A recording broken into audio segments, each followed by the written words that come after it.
There we go, live. Go live. Oh, StreamYard has lost access to your Periscope account. Don't worry, we've got you covered. Okay. It already sounds like somebody hacked you.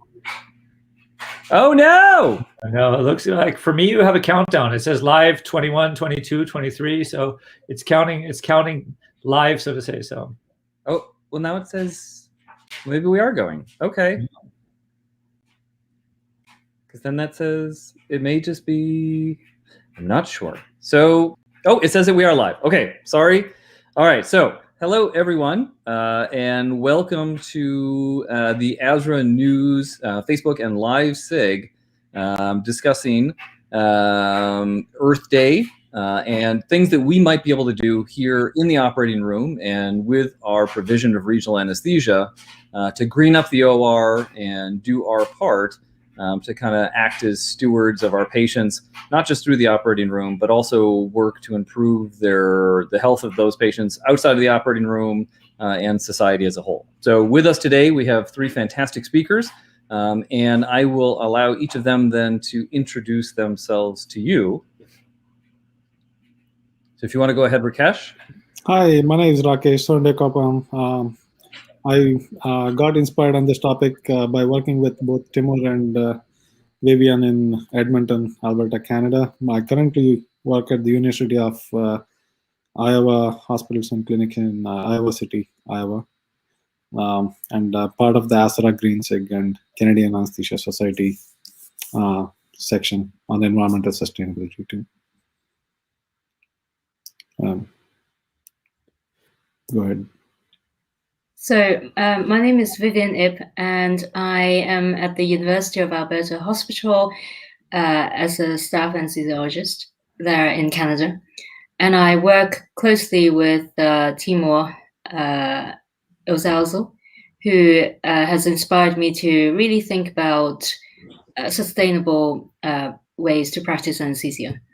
And I'm also a member, or in fact a vice chair, of the Green SIG in ASRA, and also within the executive member of the CAS Environmental Sustainability Committee or section. My name is Timur, and I am the chair of the Green SIG. And it is a passion of mine, I have to say. Over the years, as we all grow older, you know, your interests in life change.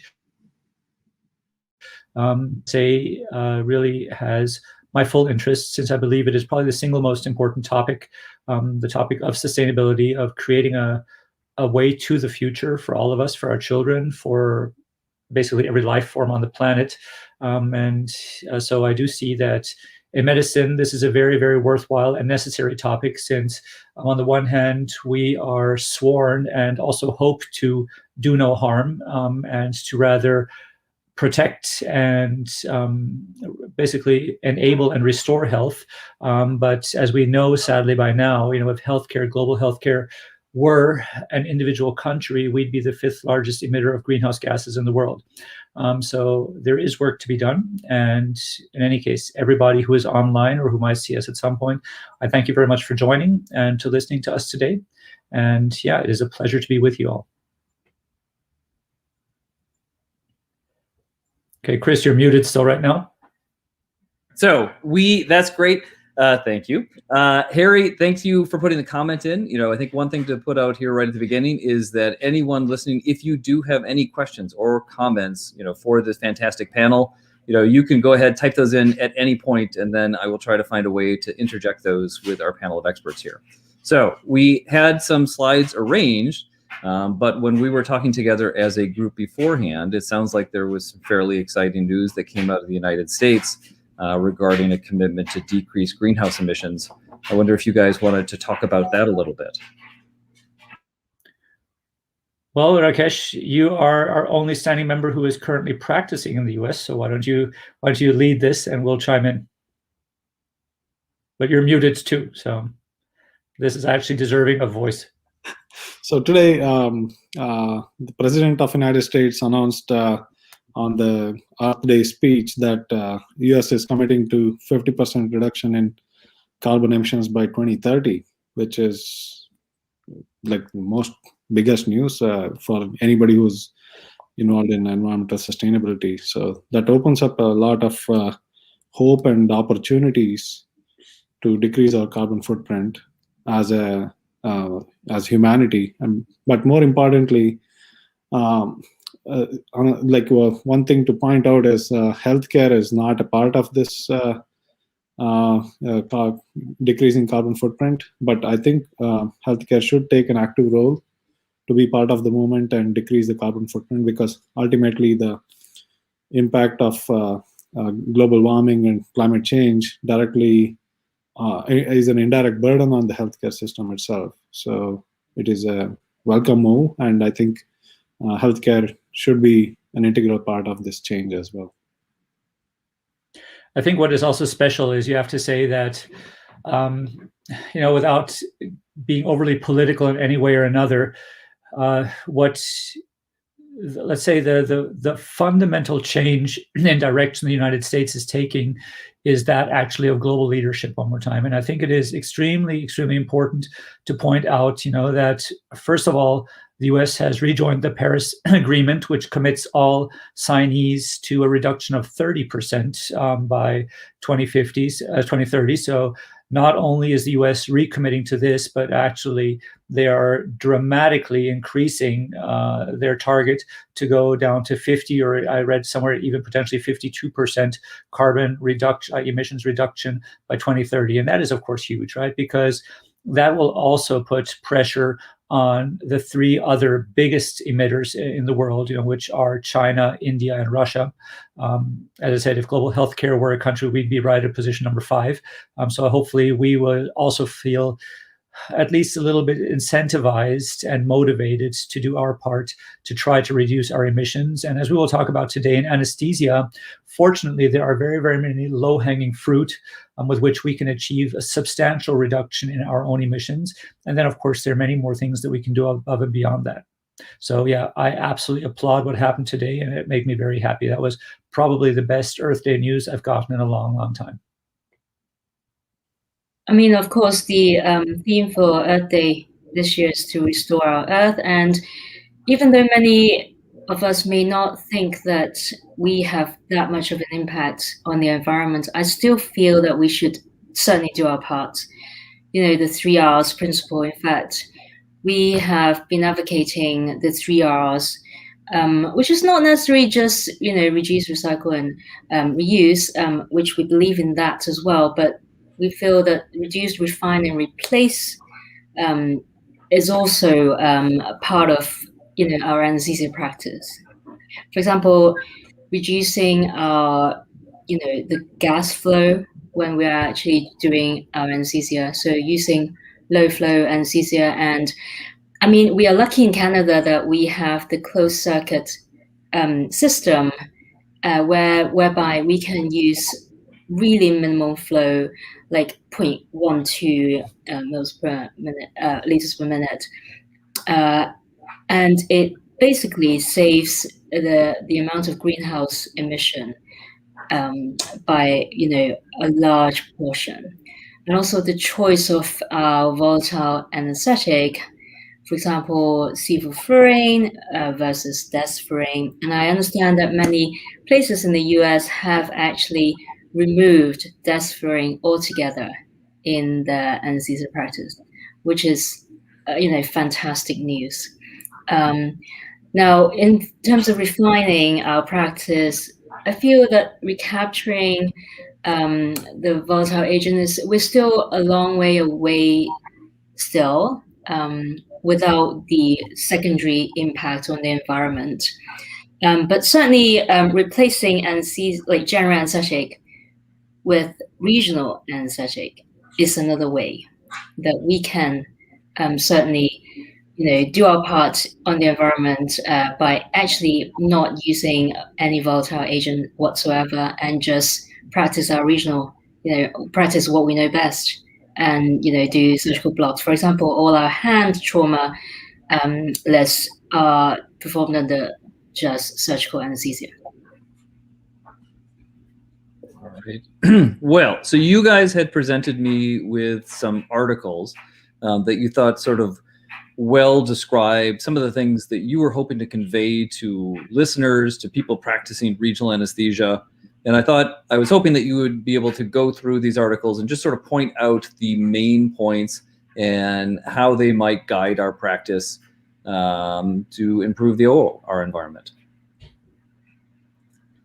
Sure. The first the article on the top, published in Canadian Journal of Anesthesia in 2019, essentially talked about how to reduce our carbon emission, in our day-to-day practice by using low flow anesthesia. Making the right choices of the minimal impact, environmental impact of volatile agent, omitting nitrous, using sevoflurane, low flow, and then refining our practice by, the ways that I talked about as well.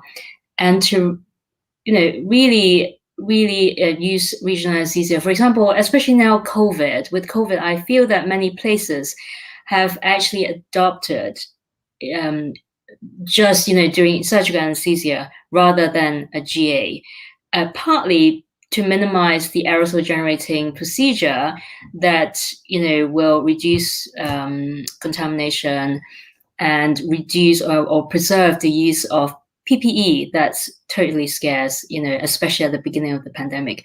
I think that, in a way, that's a silver lining of the pandemic, in that many people actually recognize that, they can actually omit general anesthetic totally and actually really make use of regional anesthesia, which is, which we practice every day. It's just some places may not be thinking about using surgical anesthesia, and they normally just do it as an analgesic. But I know that many places, for example, they're performing breast surgery, mastectomies just under surgical anesthesia, where they weren't before the pandemic. And such like. And I guess with COVID as well, there are pros and cons with COVID in that, yes, they made us think about other ways to avoid aerosol generating procedure and minimizing PPE. However, we are generating a lot more waste with our the PPE, and we feel that, in the second article, we talked about how to reduce the use of the PPE, not necessarily unprotecting or exposing the healthcare individuals or healthcare providers to infections, but really think about who needs to be in that OR. For example, we don't want a whole bunch of people donning all the PPEs, and half of the people don't even need to be in the OR, for example, and that kind of thing. And also to refine our PPE option. For example, think about sustainable options like, for example, in Edmonton, we have reusable caps that the hospital actually provide, and they actually launder for us. And then we have reusable gowns, as well as reusable goggles. Many of us have purchased and just reuse. And of course, unfortunately, the reusable elastomeric masks are not available, widely available, and also because it hasn't been tested stringently, many places are not approving their healthcare workers to use the reusable elastomeric mask, and which I feel that perhaps somebody should look at the efficacy and the protocol for decontaminating reusable elastomeric mask in place of the disposable N95 masks going forward.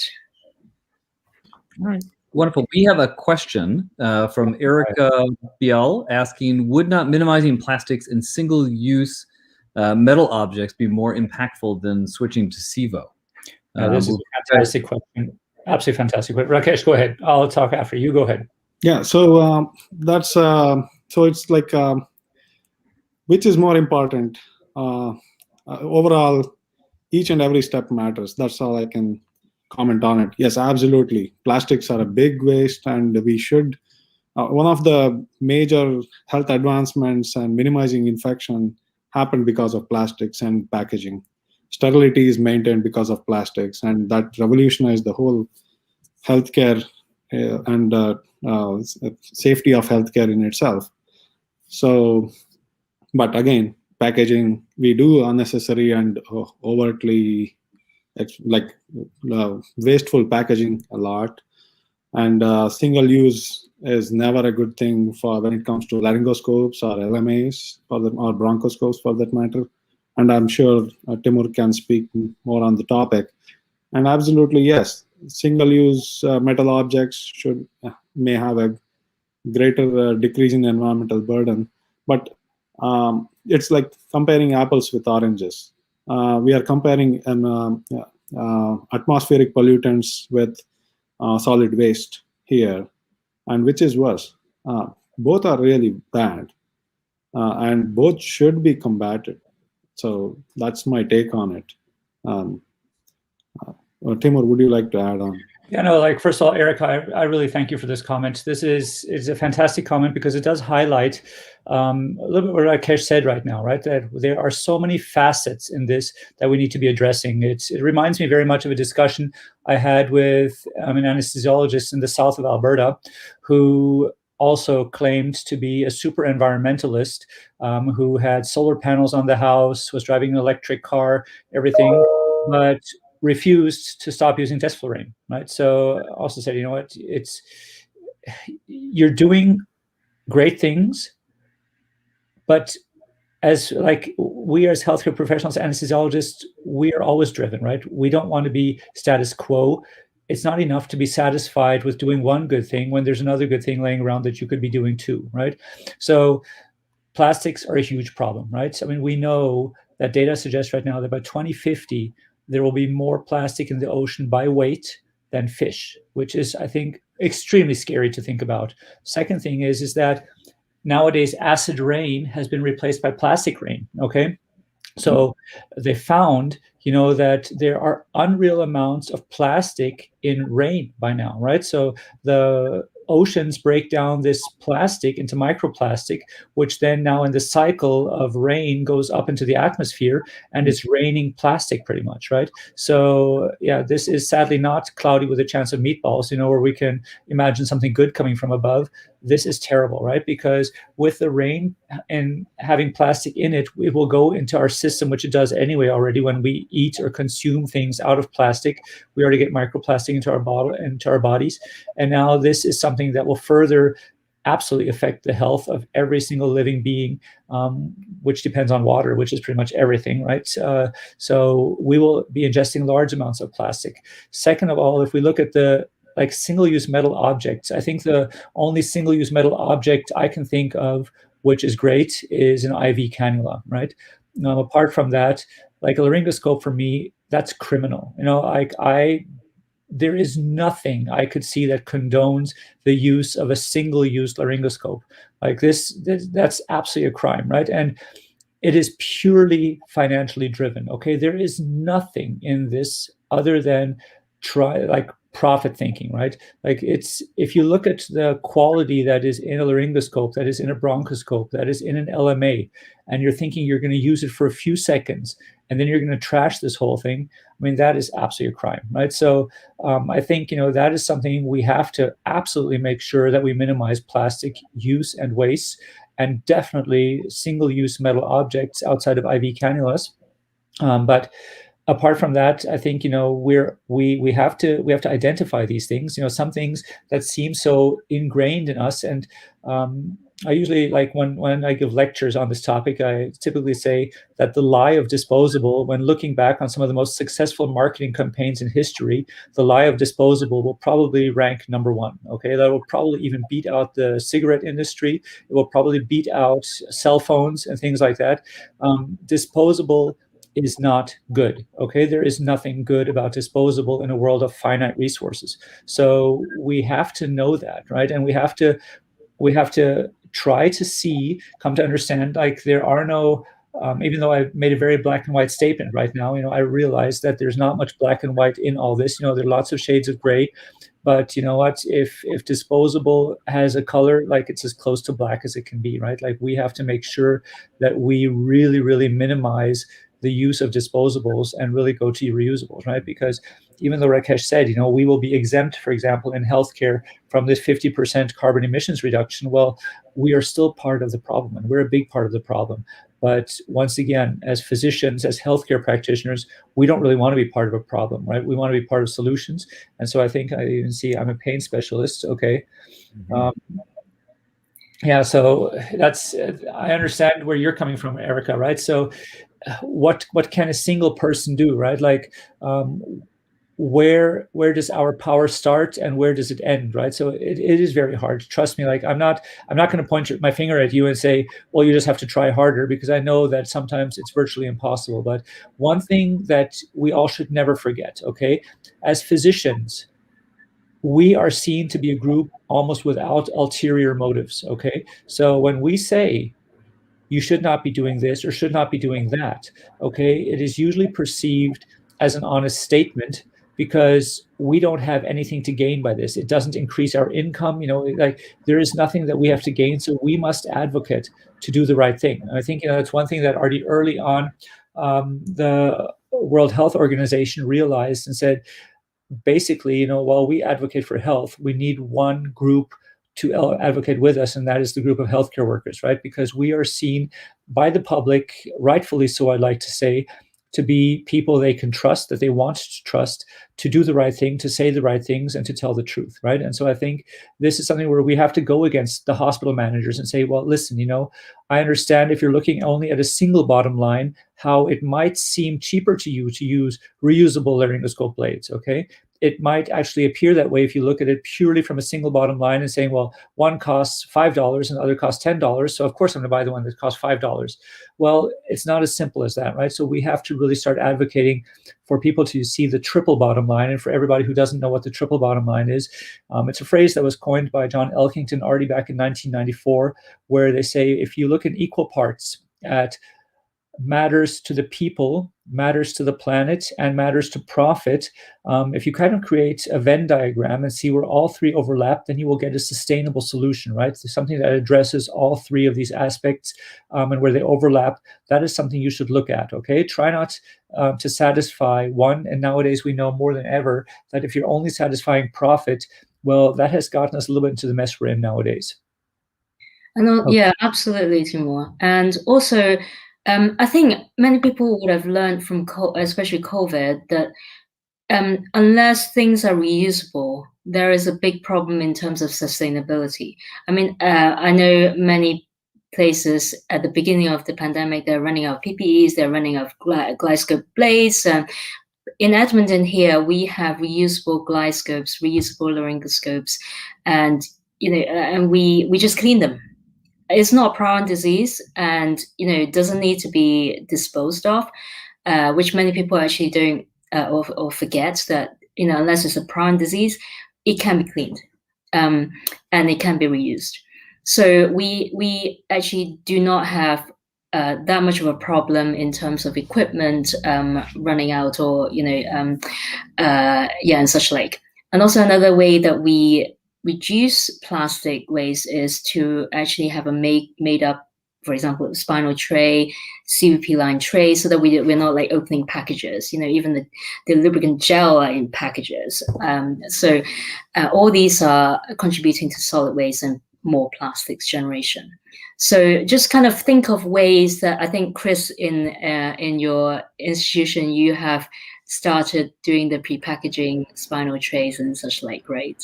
Yeah, I mean, so one of the podcasts that I listens to is the Bill Nye's Science podcast. And when he comes around to the issue of climate change and environmentalism, one of the things that he repeatedly says is it's not going to be one solution to this problem. And none of the solutions are going to come quickly. And therefore, it is imperative that we all try to do everything at once.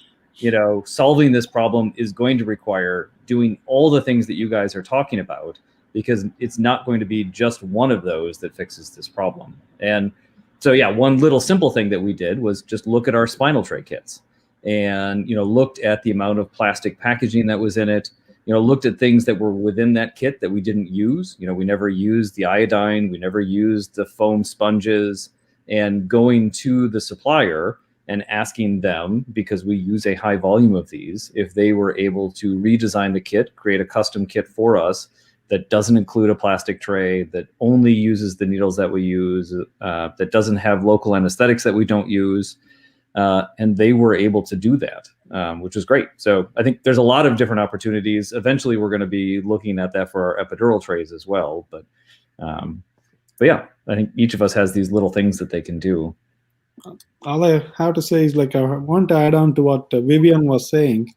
Like, the COVID-19 perfectly exposed the human tendency when it comes to shortage, and all our publications and our mission of ASRA Green SIG or the CAS environmental sustainability section has been to promote two things. One is to use less resources as much as possible, and when you use less resources, find the most environmentally sustainable option among these.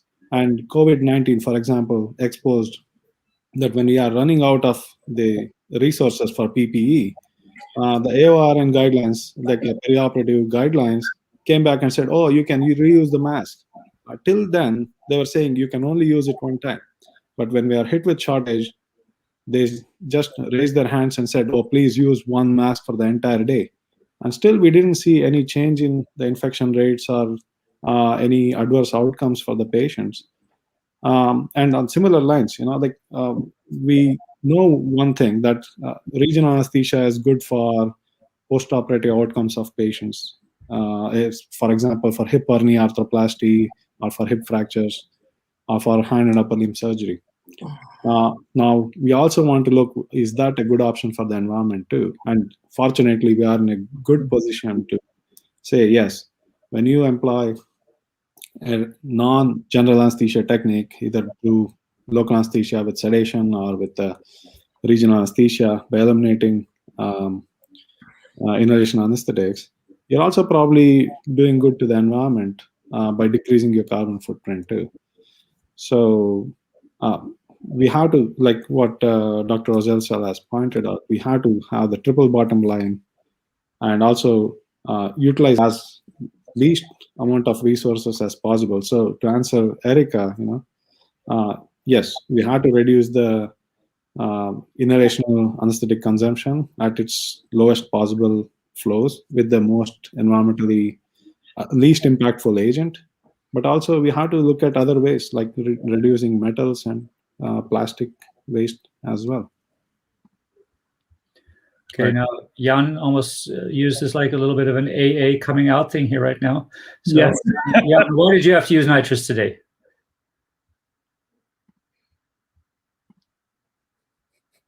Somebody must have forced him to use nitrous. Yeah.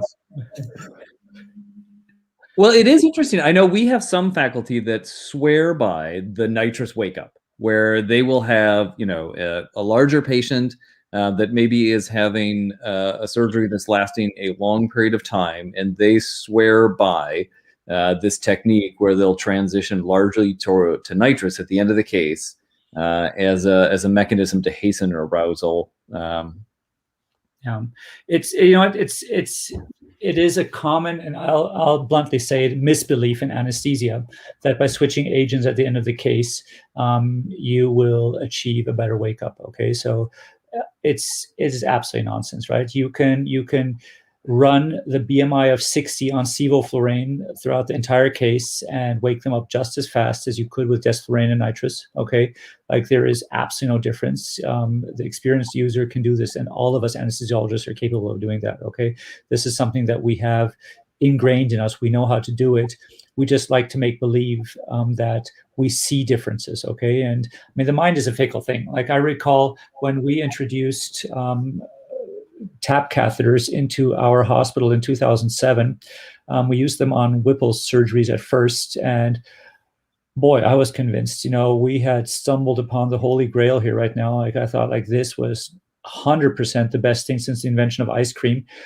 So I thought, it's very simple. I'm just going to go take our first 10 cases with TAP catheters for the Whipples and compare them to the last 10 without TAP catheters, and it's going to be night and day difference. And boy, was I ever surprised when I saw, well, those 10 showed absolutely nothing. So we set up a study and said, well, it's like clinically these things are mind-bogglingly good.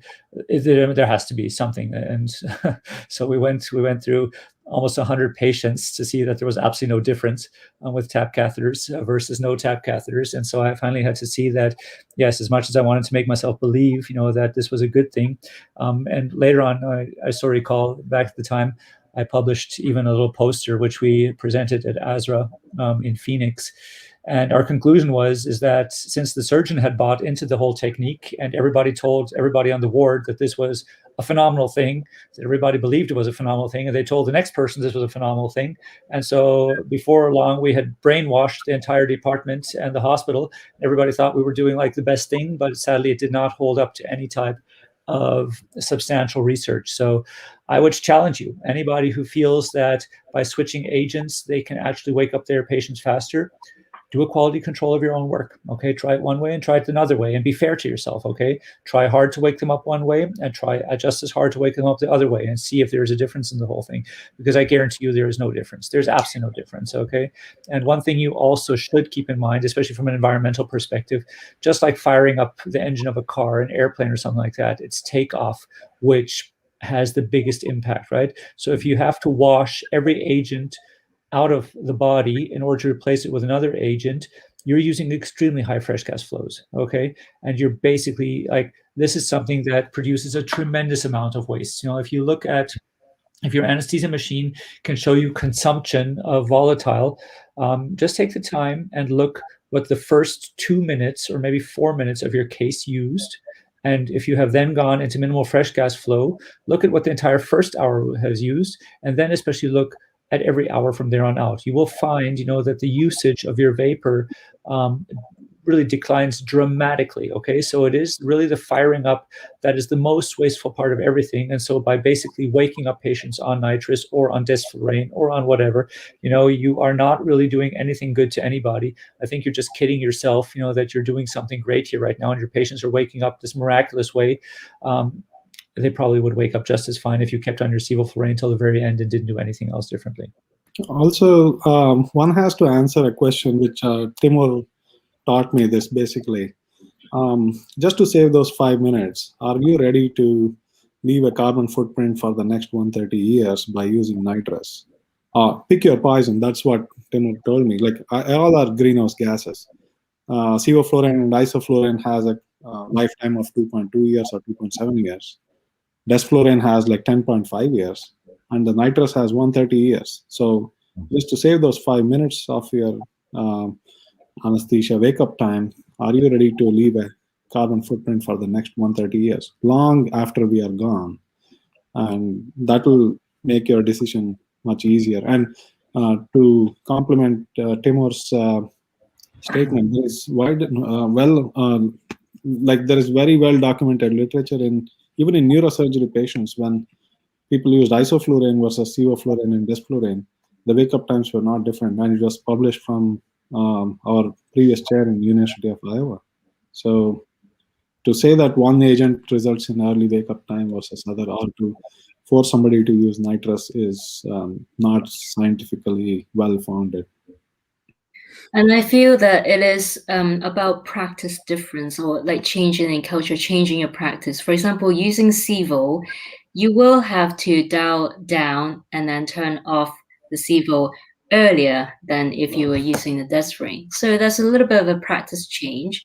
But then ultimately, you can totally, as Timo said, you can totally wake up a BMI of 60 patients just as fast as you use desflurane or switch to nitrous. Because I do that all the time with sevoflurane. All right, so you guys have talked quite a bit about low gas flows. So you had provided to me a video that kind of describes, I don't know if it's all of your techniques or some of your techniques as far as a way to minimize the amount of volatile agent that you use. So I will throw this up here now. And then along the way, if you guys want to, if there's any comments that you want to make along the way, that is certainly appropriate. I look at my patients, and now obviously I will take a look, make sure that I'm intubated correctly, and yes, indeed. So I get first readings of my CO2. I of course use the glide scope today, so I know that I am in position. Okay, so now it's time to start the anesthesia machine. So I will go now into start actually just the ventilation. So I'll turn on the ventilation, set the parameters for the ventilation for right now, and then on this machine I'll now turn my fresh gas control. First thing I do is I go down to 1 liter of fresh gas flow, most importantly. Okay, so I'll turn 1 liter of fresh gas flow, then I will now go down to FiO2 to say 60%. And now importantly, I'll turn this to max. Okay, so I'll use my sevoflurane at max so that we get a steady rise of the sevoflurane. So now let's just take a look. It's 9, 10, and 23 seconds here right now. So I will take the next time right now while the gas is going in to tape up my tube. So I'll do that first now.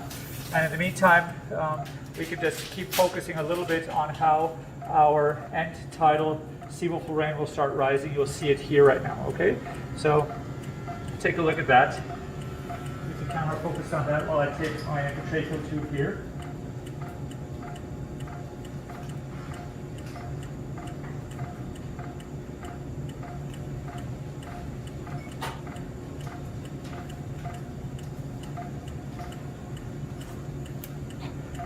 So the concept of this really is that 1 liter is the drive right now that we're using to flush our sevoflurane in.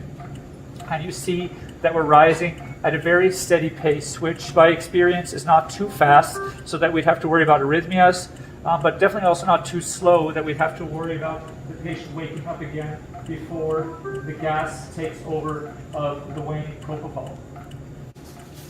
So while we see this rise, the important part about this is really to see when do we what and the next steps right now. So what my ultimate goal will be to get towards where I'd consider this patient to be under 1 MAC. Okay, so this is a gentleman who would probably need around, let's say, 2.0 for us to achieve 1 MAC. So that will be my goal to the inspiratory reaching 2.0. And normally at this time now I can do other things, like if I had a paper record, I'd start writing things right now. I'd obviously make sure that I am happy with all the lines I have placed or need to place. The tube is secured. Right now there's not much else happening. Okay, everybody's getting ready for the surgery to start. The surgeons aren't scrubbed in. We are advancing at a very steady pace here right now. Okay, there's a closed circuit machine. Normally if I was running this in closed circuit, I'd have done something else. I'd have gone into auto control, closing the circuit right after hooking up the patient. However, this is now us using the machine as a semi-closed circuit machine, the way that really all other anesthesia machines in North America are. So we reached 2.0. So what I do right now, I will take the flow down to minimal flow. In this case, I'll go to 40%. Actually, I can't do it. I have to first increase my FiO2 because it won't let me go down to 0.4 just yet. So 0.4 pressurized flow. Okay. So what we'll see right now is that there will be a slight dip in a moment when the reduction in fresh gas flow measures. You will notice that I have not yet decreased the fresh gas flow of sevoflurane. So the concentration of the sevoflurane coming in. So we got a dip from 2.1, it went down to 1.8. But very quickly now we will see again that this will increase. And the moment it increases, then I can dial back my sevoflurane. So it started increasing again right now. So at this point right now, I'd take my sevoflurane down to traditionally around 4%. Just to take a look at the machine will tell us what we have consumed. So we see that this took us about 2 milliliters of sevoflurane that we consumed.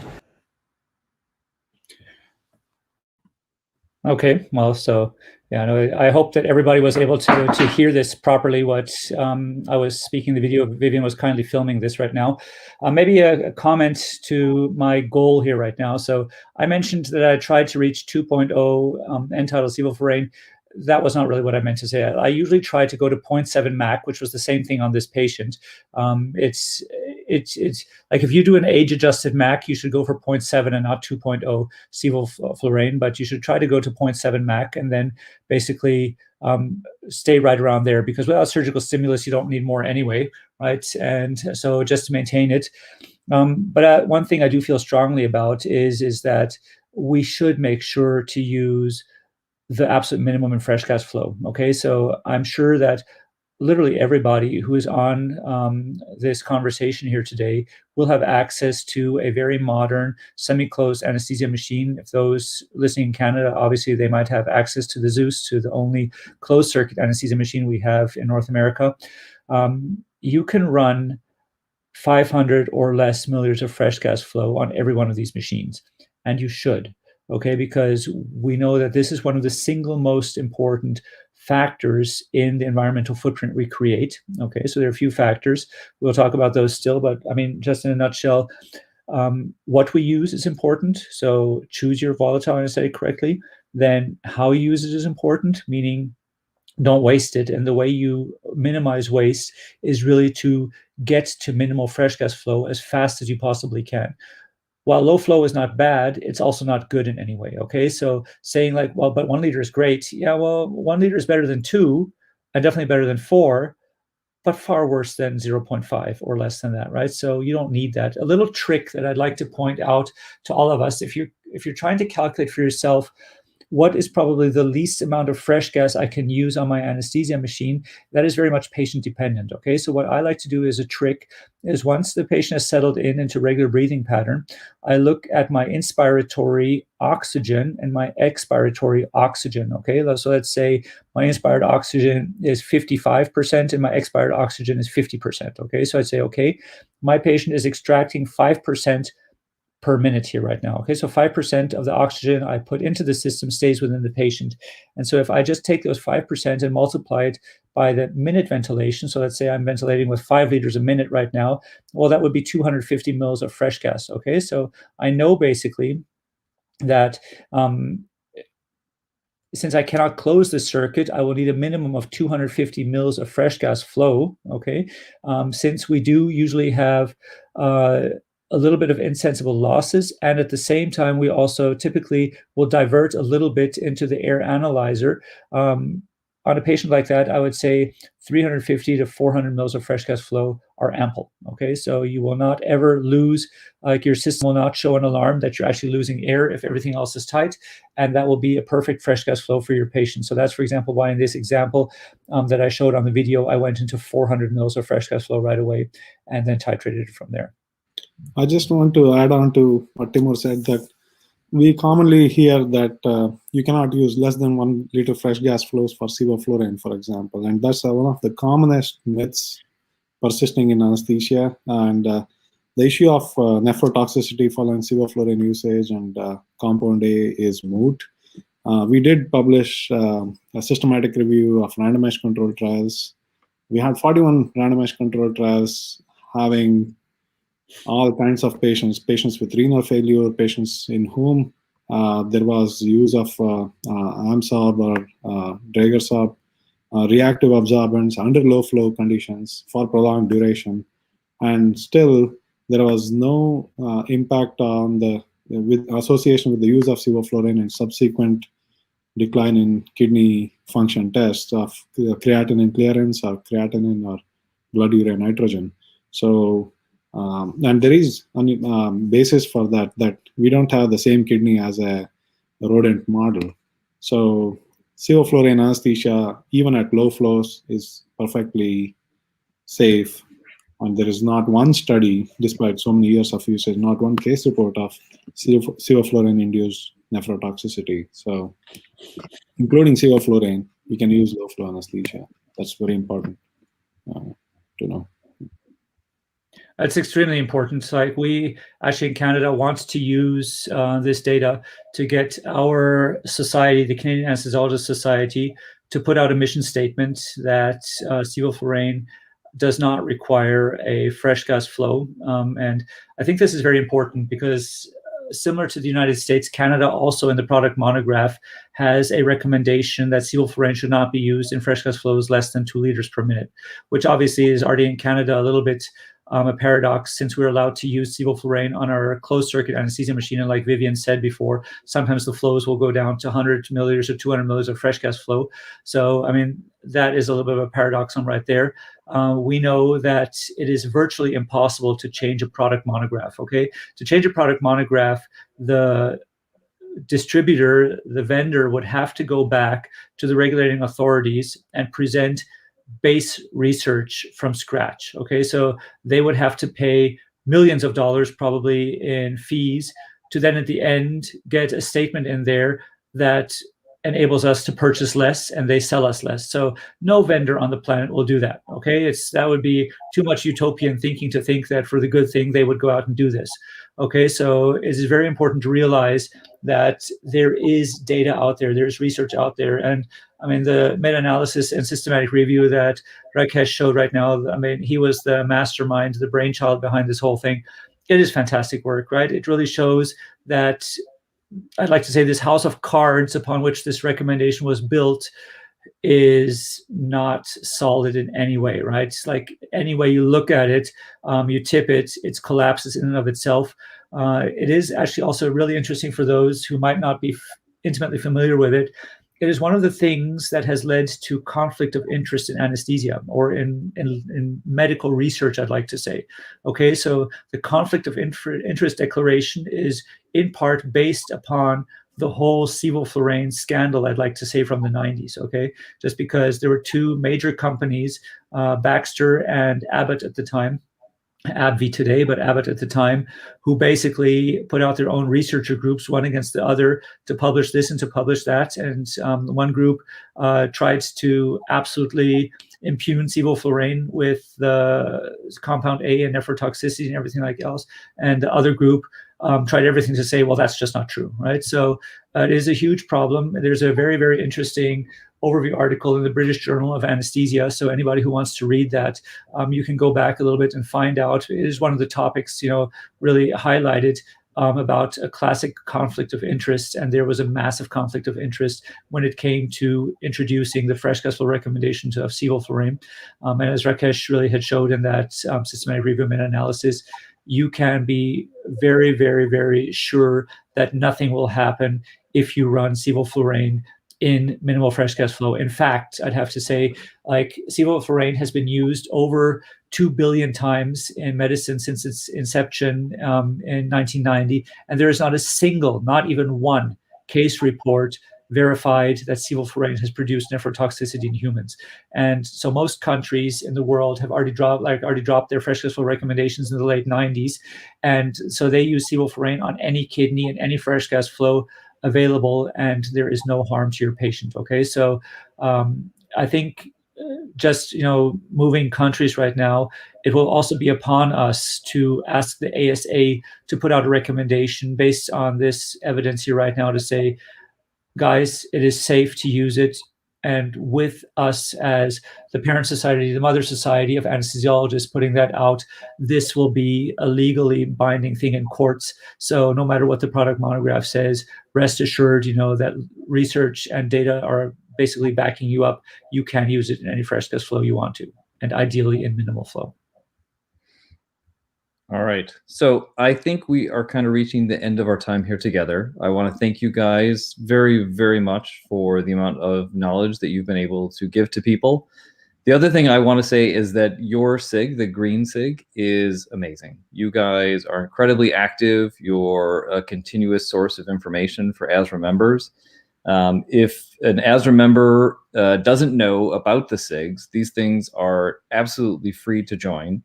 They are a phenomenal way to get involved and kind of meet up with a small group of people and kind of find your niche within ASRA. And there really is a SIG for everyone. And I would say the green SIG is one that everyone should be in.